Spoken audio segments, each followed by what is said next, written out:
Hey, well, congratulations on one is Kyoki's second anniversary, and I want to welcome Carol Dougherty, our new resident priest at Nebraska Zen Center. I'm sorry I'm not in person to welcome her, but I'm sure those who are will.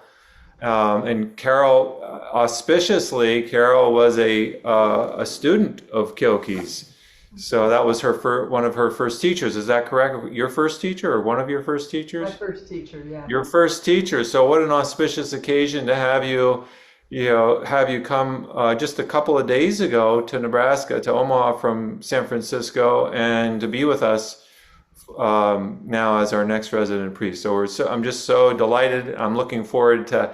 We met, I think, a long time ago, but it's been a long time, and I'm looking forward to seeing you in person and to working with you, Carol. Thank you all, and the Zen Center folks, please join me in welcoming Carol. You'll have some more time to engage with her after the Open Zen is over here as well. The other thing I want to mention is that we're in the today is the solstice, so the darkest day of the year. We made it to the darkest day of the year, and it's only going to get lighter and brighter from here on out. So today I would like to share a talk about joyful mind, and so I want to offer, this is probably going to be somewhat of a philosophical talk and bringing in maybe a little bit of history. So I have to apologize ahead of time if this might be a little bit too heady, but I'm going to try to keep it as succinct as possible and down to earth as possible. But I feel like, especially in giving a Zen Buddhist talk, we can't seem to get enough context for our practice and what it means to practice. And in that light, I'm going to talk about joyful mind. So let me first paint a little bit of context for a joyful mind. I'm coming out of the Tenzo Kyokun. So I've been talking about the Tenzo Kyokun for the past few months. This is the instructions to the cook. And I'm kind of coming towards the end of it. This is a section about what's referred to as the three minds that Dogen, or the three hearts that Dogen brings in here. Okay. So he writes in his Tenzo Kyokan, on all occasions when the temple administrators, heads of monastic departments, and the Tenzo are engaged in their work, they should maintain joyful mind, nurturing mind, and magnanimous mind. Okay, joyful mind, nurturing mind, magnanimous mind. Or you could say joyful heart, nurturing heart, and magnanimous heart. Right? So let me give you a little bit of context. So the Tenzo Kyokun, the instructions to the cook, is part of a much larger body of writing called the Eihei Shingi. The Shingi has to do with monastic rules and regulations. And what I've been trying to do is convey how the Shingi is not just for people who are living in a monastery, but they can be applied to each one of us in ordinary, everyday experience. And what better way to practice Zen than when you're cooking in the kitchen? And who among us doesn't spend some time cooking in the kitchen? The Shingi, these rules they are about where we place our mind in whatever it is that we happen to be doing. And so if you're cooking, there's rules around how to cook, what to pay attention to when you're cooking. Now, here's the thing. It's not enough just to follow rules, right? Nobody wants to be a rule follower. That's not what we're trying to accomplish here, is simply following the rules. And keep in mind also that for Dogen, these rules, these shingi, as you practice them, practice and enlightenment are one and the same. So enlightenment for Soto Zen is not some kind of experience disembodied from our reality. Enlightenment has to do with concrete actions in everyday life. And so what are those concrete actions? What do they have to do?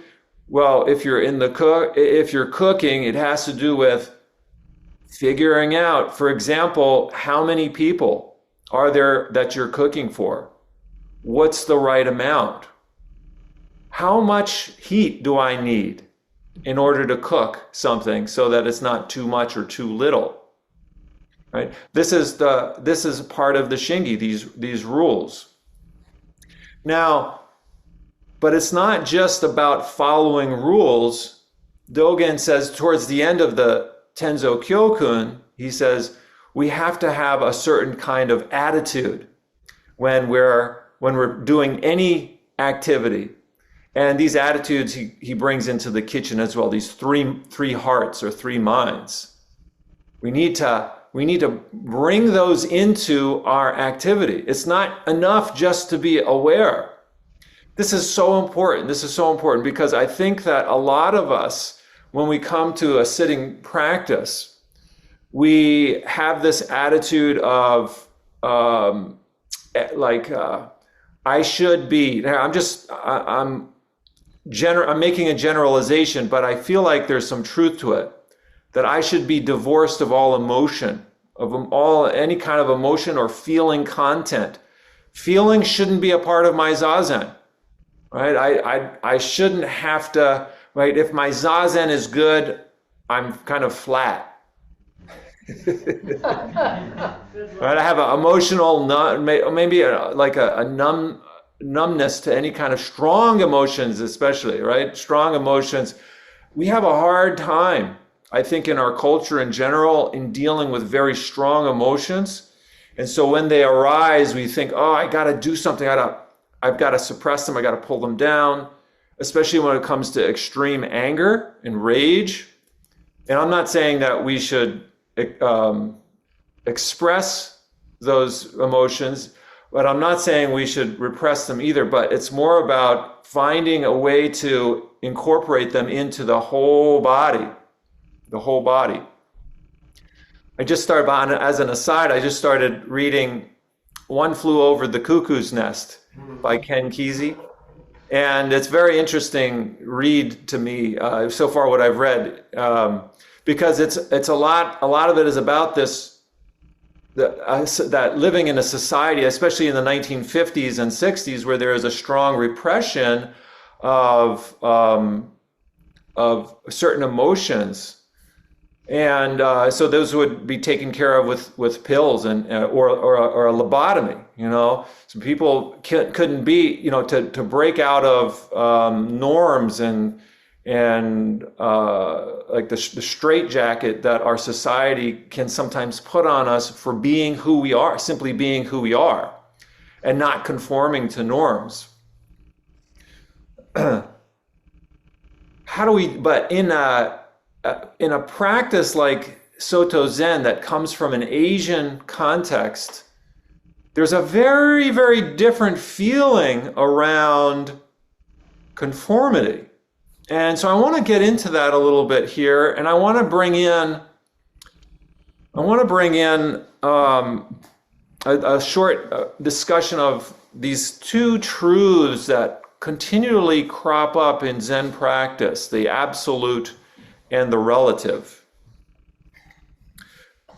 Let's come back to the happy heart, the happy heart. Dogen Zenji says, after he mentions these three hearts, he says, what I call joyful mind is the happy heart, right? What I call joy. So Dogen, in a sense, is giving us permission to be happy, right? He's saying, this is part of practice. You might immediately think, I have a lot of obstacles to have my happiness in the present moment, and I feel like a total failure because I'm not happy.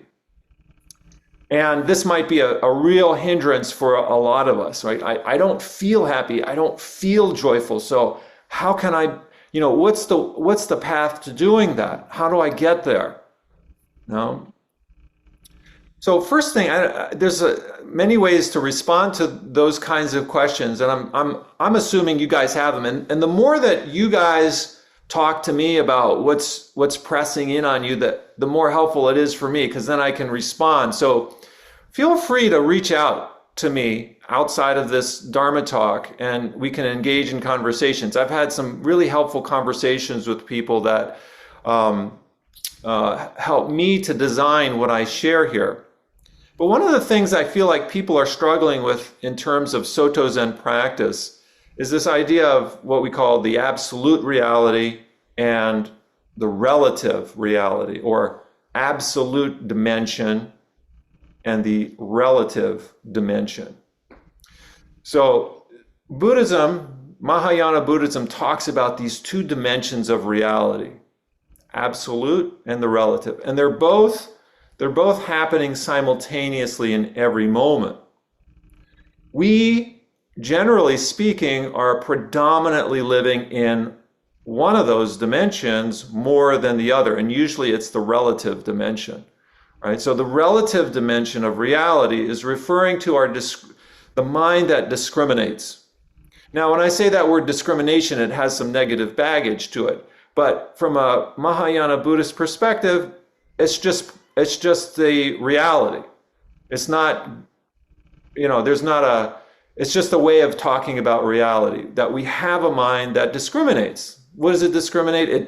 It sees good, it sees bad. It has likes and dislikes. It has highs and lows. It sees the world in terms of differentiation, that there's me and there's you, right? So all these dualities, that's a level of reality that our mind is most often working in, and we need it, right? We need to, when we're driving a car, we need to know that red means stop and green means go. Otherwise, we create accidents. We can't always live. We might have access to the ultimate dimension or the absolute dimension, but we can't always experience it because of safety reasons, for just one of those reasons is safety reasons. So there's others as well, but the absolute or the ultimate dimension of reality is referring to space, a place where there is no space and time. Space and time don't exist. Dualities cease to be. There's no preferences. The way Dogen says it in Genjo Koan, he talks about the relative as being the world of Buddhas and sentient beings, right? There's, on the one hand, there's Buddhas, and then there's sentient beings. There's this distinction between the two. Then he says the absolute dimension, no Buddhas and no sentient beings. They don't exist. These are just concepts of our mind. Okay, so this might be kind of tricky to get our heads wrapped around, but there's these two realms of existence that Mahayana Buddhism is talking about. And Dogen often comes at us from the ultimate dimension. So he's often writing from a place of this ultimate dimension, and it can be very confusing, especially if we're predominantly living in the relative dimension. Like, where is he coming from? Isn't there a method? Isn't there a way? Like, Dogen doesn't want to give us a method. He says Zazen is not a technique. It's not a meditation technique. And so you might have a similar question about joy, like, is there no technique to get, how do I get joy, right? But keep in mind that there is these both of these dimensions, and Buddhism covers both of them. So I don't, sometimes people feel like they shouldn't try to have a technique to get to where they want to go. right? Or maybe we shouldn't have a goal in which to aim towards. But I would say yes and no, because again, we're living in both of these dimensions. The relative is goal oriented, the absolute, there is no goal. But we're living in both of these dimensions simultaneously. And because we spend a lot of the time in the relative, it might be worthwhile to learn techniques. And these are not new to Buddhism at all, these techniques. You can see techniques for meditation, for example, from the Sutra on Mindful Breathing. I've shared that one with you guys last at the Rohatsu Sesshin. The Sutra on Mindful Breathing goes through various ways. I'm not going to get into those right now, but just to say that there's this sutra, and many of the early teachings of the Buddha are offering us techniques. I'm using that word technique on purpose because it goes counter to a lot of Soto Zen teachings that are kind of anti-technique, and like spontaneous enlightenment kind of teachings. Like, you're already there. You're already a Buddha. There's no sense in trying to seek after Buddhahood, right? And you might think the same thing with joy. Just have joyful mind. But meanwhile, we're struggling. We're struggling with anger. We're struggling with hatred. We're struggling with greed. We're struggling with delusion. The early teachings of the Buddha also have a teaching on the 5 ways of putting an end to anger. I've been sharing that with some of you.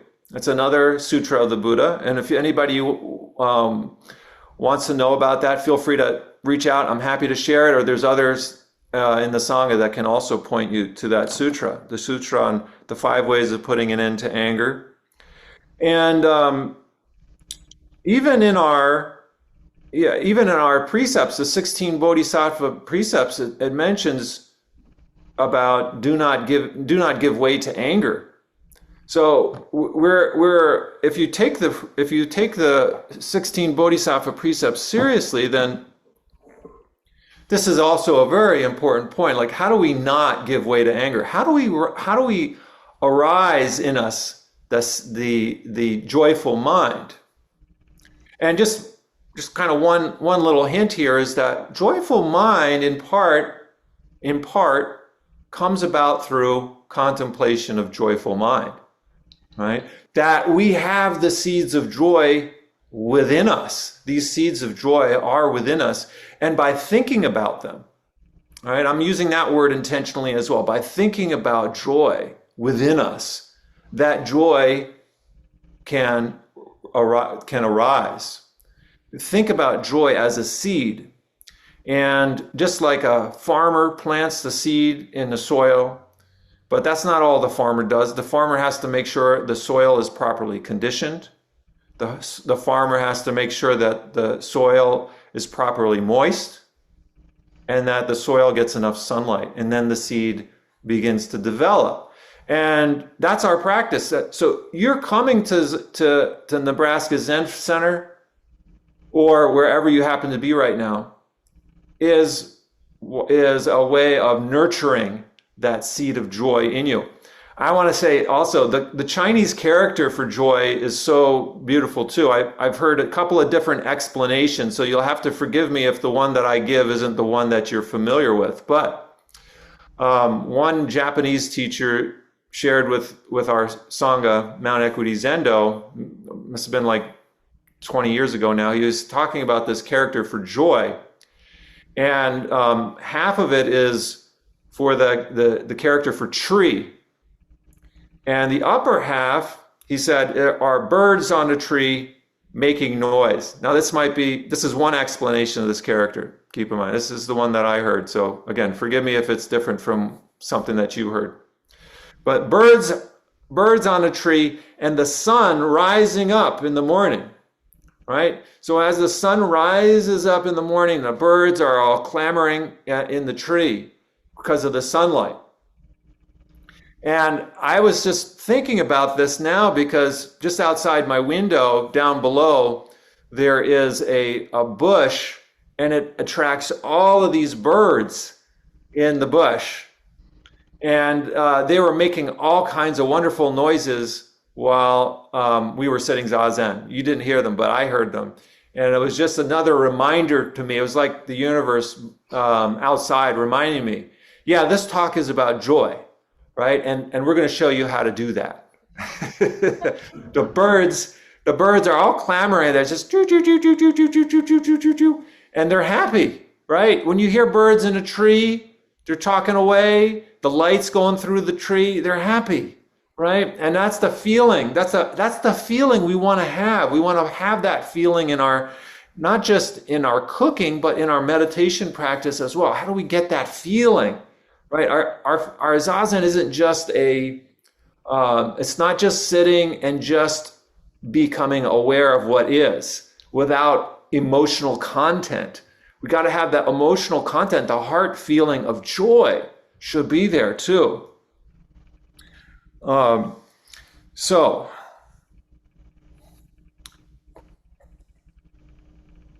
what I want to do here is, so joyful mind coming from the absolute dimension. Dogen Zenji says, Zazen is simply the Dharma gate of joy and ease. And if you were to take that statement seriously, when we sit Zazen, that means we're entering into joy immediately. But again, we might not feel joyful. And if we've had a difficult interaction with family or friend or at workplace, it's hard to come and sit Zazen and feel joy. And a lot of us come to practice because we're not happy for some reason. And so should we kind of beat ourselves up for not feeling joy? So this is coming, keep in mind again, Dogen's coming from the absolute dimension when he's talking about meditation as not, or Zazen as not being step-by-step meditation. Zazen is simply the Dharma gate of joy and ease. Again, we might not feel that way. And coming from the absolute, remember that especially for Soto Zen practice, here's a really important point. Joy is never our own joy. It's never us, ourselves only feeling joyful, but it's always joy towards the community. In the context of the Tenzo Kyokun, Dogen says we should cultivate joy so that we can make a good meal, right? So the joy isn't just for us alone. It might include, it includes ourselves, but we cultivate joy for other people.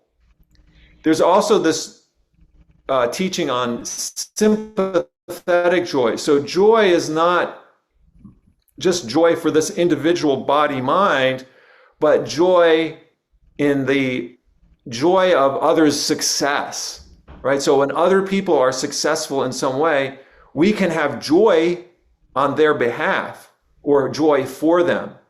Their joy is also our joy.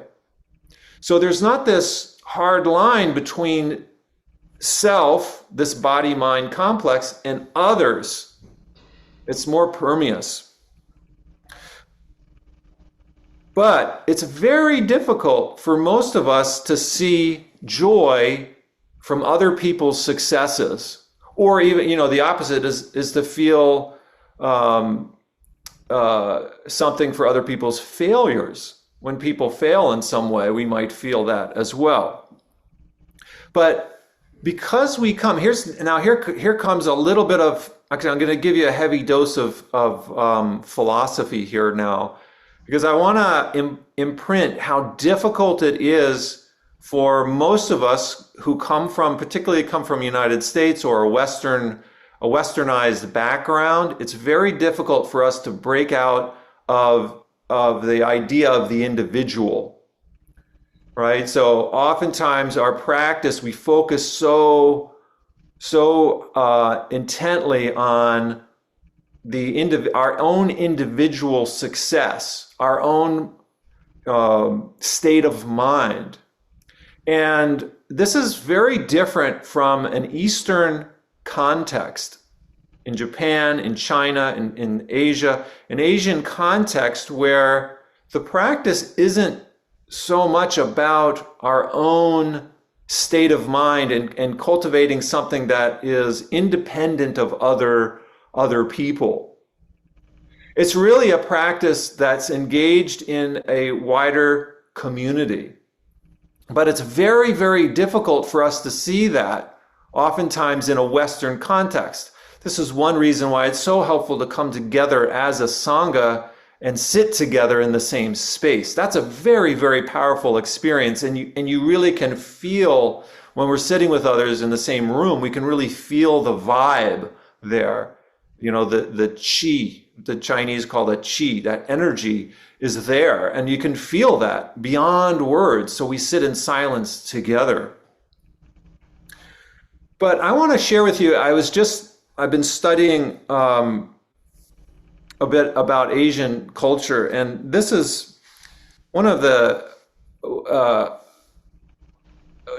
deepest thinkers of the 20th and 21st century is Thomas Berry, and he's a teacher of some of the teachers that I studied with in college, and I continue to come back to his writings sometimes, and I just came across some writings of his that I found very, very helpful in trying to orient us Americans around what is an Asian, a foundationally Asian practice. And some of the pitfalls I think that we come up against in terms of our difficulty in getting beyond the self, getting beyond an individual-oriented practice, a practice that is predominantly, I'm good or bad at this, right? That's our orientation often. It's this individual, it's personal. How do we get beyond that? We have significant boundaries, if you brought up in the West, for how to get beyond this. Because in the West, we have a very strong sense of individualism. And I don't want us to underestimate how strong that individualism is. Thomas Berry, he writes, on careful examination, we find that individualism and the creative effects of this teaching have their sources deep in the very origins of Western civilization. Now, what I'm going to share with you is not a condemnation of Western civilization. I want to make that really clear. I'm not trying to put down Western civilization, and I'm not trying to put down Western religion either. I'm just trying to contrast it with Eastern notions and ideas and orientation, so that we have an idea of kind of what we're up against, and then can perhaps make more conscious decisions when we come to sit. In the East, generally, there's a tendency towards harmonization with others, with people. And but let's take a look at some of the obstacles in the West. I'm going to name several of them, the sources of our profound kind of individualism. One is the Bible. Again, this is not a critique of the Bible. It's not a putting down of it. It's just saying this is the sources of how we tend to think. And this has ramifications for when we sit Zazen. Okay? So in the Bible, there is an idea of a transcendent God, a God that is outside of experience. And so this is one origin. So think about that separation between the self and that which is thought of as the holiest. There's a separation there that occurs right at the beginning of the Bible, in the Genesis story. And there's one select group of people that God kind of chooses, right? So there's a separation taking place between humans and God, and then God also selects a certain group of people, okay? The emphasis is on personal transcendence. And this is not the same. So an emphasis on, can you hear that? an emphasis on personal transcendence, transcending the world. And this is very different from the Zen idea of enlightenment. Yet, we might conflate the two. We might conflate enlightenment in Zen with this idea of personal transcendence. But like I'm saying, in the Shingi, the rules, enlightenment and practice are one. Enlightenment is a very practical, here and now, concrete thing that takes place when you're chopping the vegetables. Okay? It's not a transcendence of reality. All right. There is, in the Bible, there's this conquest of good over evil. Right? There's this duality, good versus evil. As opposed to in Asian society, the reconciliation of good and bad forces, right? Think of that symbol, the yin-yang symbol. Black and white complement each other. But in the Bible, it's different. There's these two opposing forces. The Christian concept of the individual soul is divorced from the elements that created it. Okay, think about that for a second.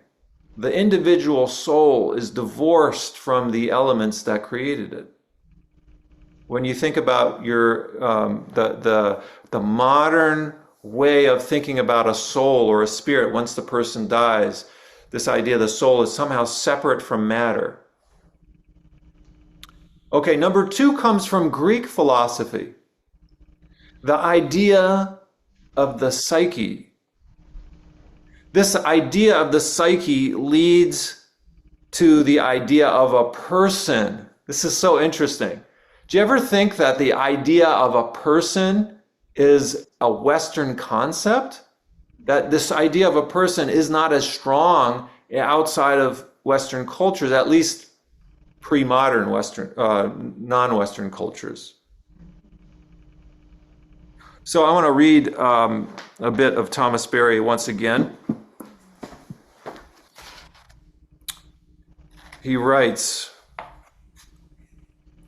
ultimately, person, he puts person in quotes, person came to be defined as that mode of being of the individual that cuts one's being off from all other beings in its incommunicable identity. I told you this was going to be heavy philosophy here. As I, quotes, I in quotes, and me in quotes, and which constitutes the ultimate principle of attribution of any action performed by the individual or any activity or influence terminating in the individual. And then there's a note on this that I want to read also.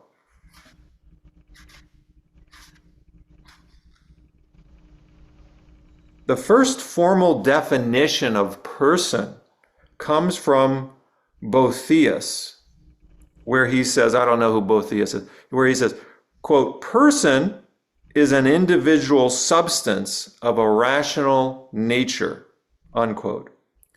This was further modified by St. Thomas with the term incommunicable in the Summa Theologica. Quote, but the very meaning of person is that it is incommunicable. That's very interesting. To be a person it's like almost like a, very different way of thinking. And yet that idea of a person permeates Western civilization, Western culture, American culture.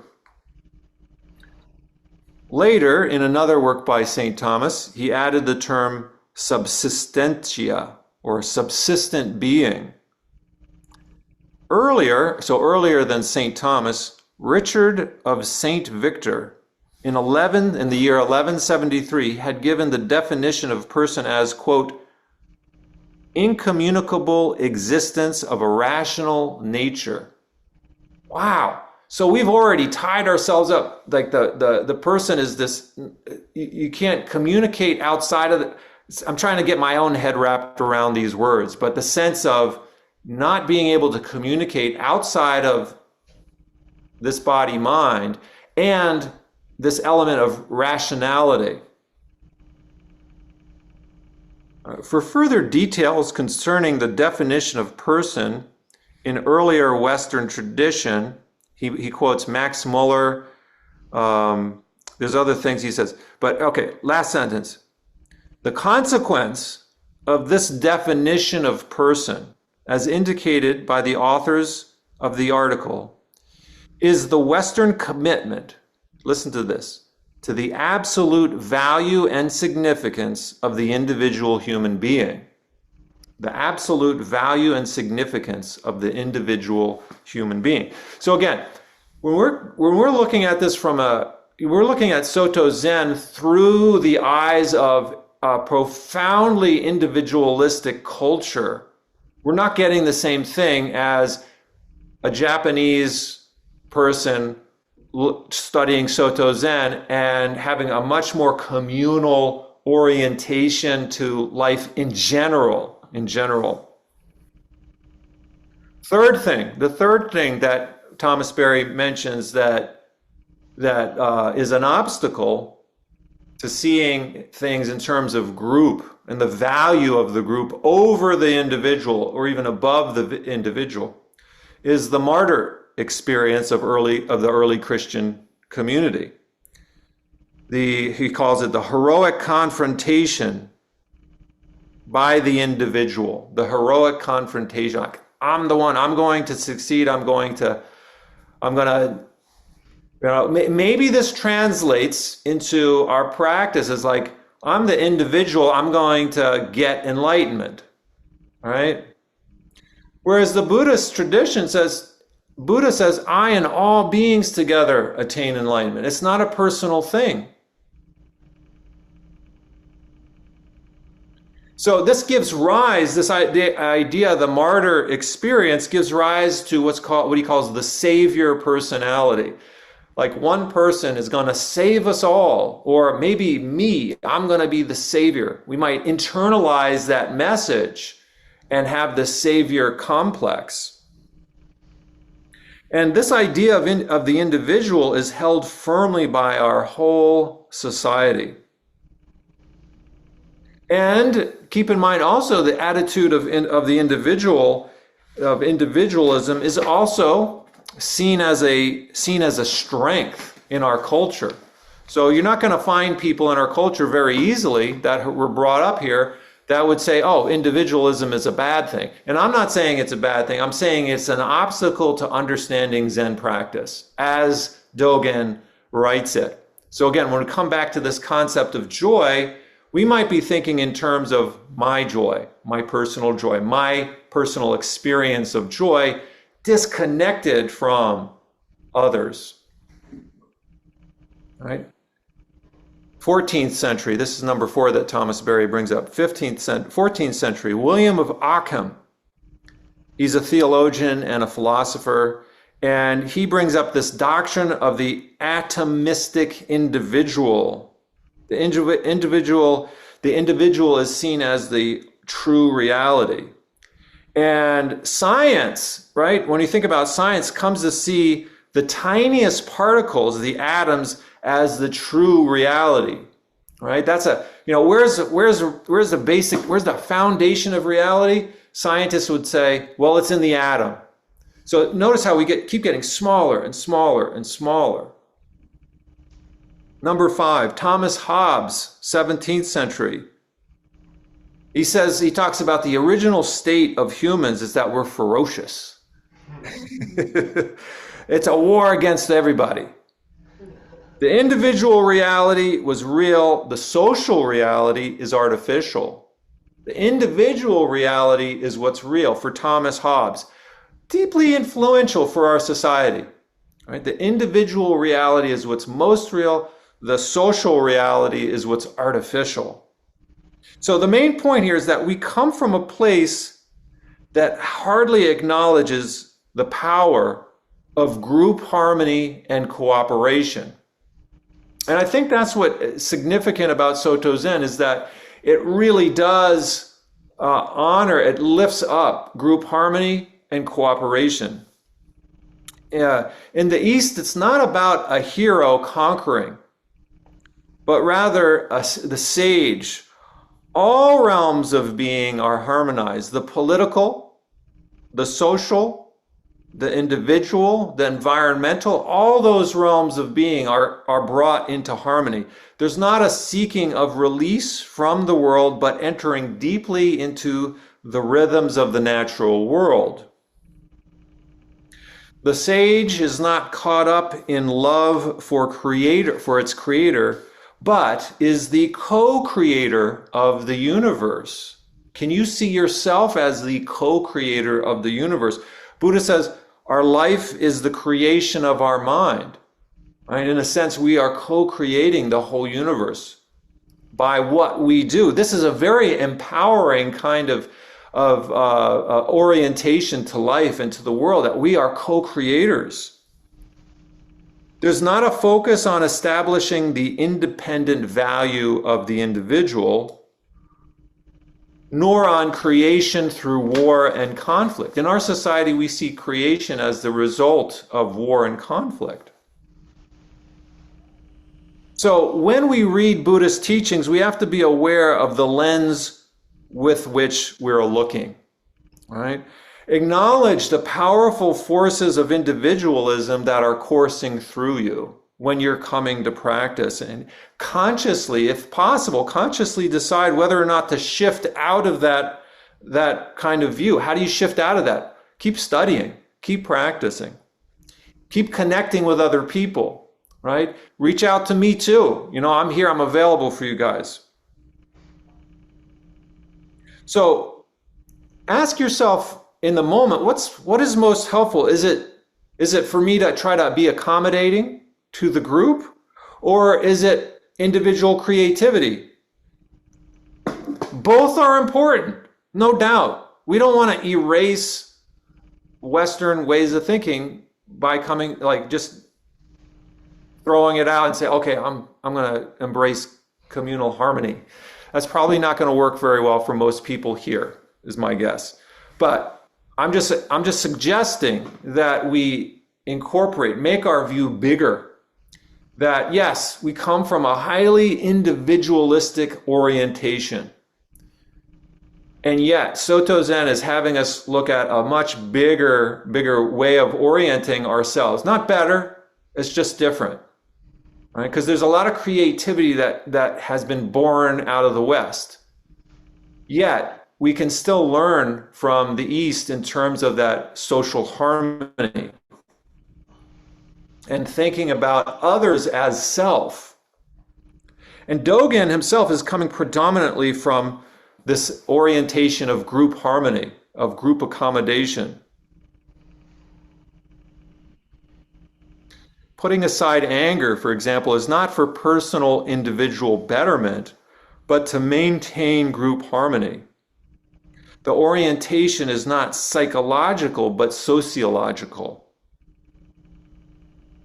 And the same is true for this concept of joy. Joy is also not personal. There's what's called sympathetic joy, and the joy in others' happiness. So I want to read this is again coming back to the Tenzo Kyokun, what Dogen Zenji says about joy. He says, you must reflect that if you were born in heaven, you would cling to ceaseless bliss and not give rise to way-seeking mind. This would not be conducive to practice. What's more, how could you prepare food to offer to the three jewels? So his context is generating joyful minds so that we can serve others with that joyful mind, to put the joy into the service. It's not joy for the sake of ourself only. So the joy is aimed at the community.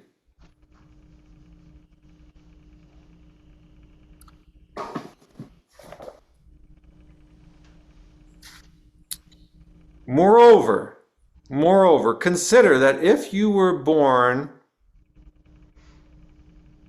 in the realms of hell, sometimes we are born in the realms of hell, right? That's that anger that shows up at times. Hungry ghosts.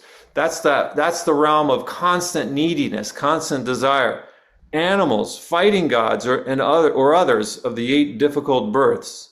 Even if you desired refuge within the Sangha's power, you would never actually be able to prepare pure food to offer the 3 treasures. So Dogen's saying essentially that you've got to shift out of small mind, a mind that's angry, that's resentful, right? So he's saying shift out of that. Because of suffering in these painful circumstances, your body and mind would be fettered. Don't we feel fettered when our body and mind is like that? However, in the present life, you have already done this cooking. So you should enjoy this life and this body resulting from the incalculable ages of worthy activity. You should enjoy it. I just love it. He says, you should. He's encouraging us to find joy in serving others. Now, how we do that, there's multiple ways. Again, Dogen is coming at this from an absolute point sometimes, and sometimes from the relative point.